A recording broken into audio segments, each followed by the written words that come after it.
Kumpara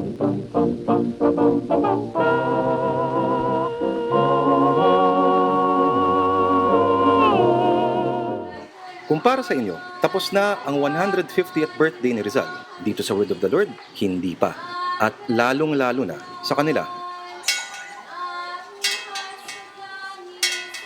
Kumpara sa atin, si Rizal ay bayani, manunulat, loverboy at kung ano-ano pa.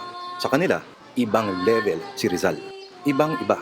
Yang lumikha ng lahat at nagturo ng pananampalataya sa wikang Tagalog.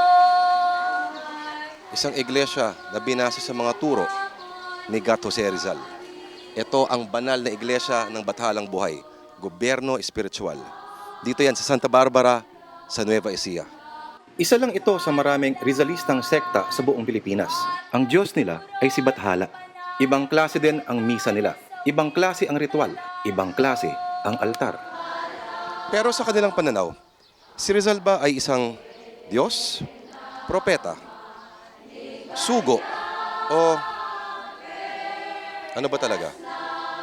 Marami kasing paralelismo si Kristo at si Rizal. Pareho silang nagtuturo ng kapayapaan at ang mga bansa nila ay parehong nasasakupan ng mga dayuhan ng mga panahon na yon. Pareho din silang nagbuwis ng buhay. Pero si Rizal, para sa simbahang ito, meron ba siyang kapangyarihan?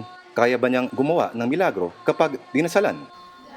Pero ang malupit dito sa simbahang ito, ay malakas ang elemento ng nasyonalismo. Isang importanteng elemento ng kanilang teolohiya ay ang pagiging makabayan, pagmamahal sa inang bayan, sa sariling kultura. Naniniwala rin sila sa mga ET o extraterrestrials. Pero hindi yung ganito kundi yung mga ganito.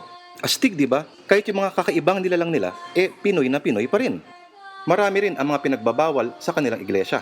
Makiisa sa mga gawaing hindi nararapat sa utos ng kataas-taasang amang Bathala. In short, ang maging makamundo.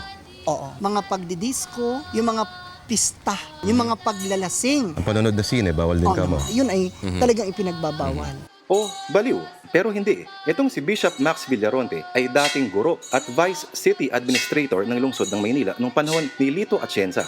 Hindi lang yon, naging head rin siya ng isang importanteng organisasyon ng mga teachers. Anong masasabi nila na ang tawag sa kanila ay kulto? Sa amin, pag may nagsasabing ganun, sa maling konsepto, ang katwiran namin doon, sila ay salat sa katotohanan at walang pangunawa.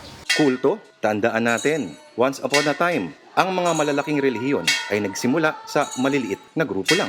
Malay mo, pagdating ng araw, magkaroon tayo ng pambansang relihiyon. Ibang klase ka talaga, Jose Rizal.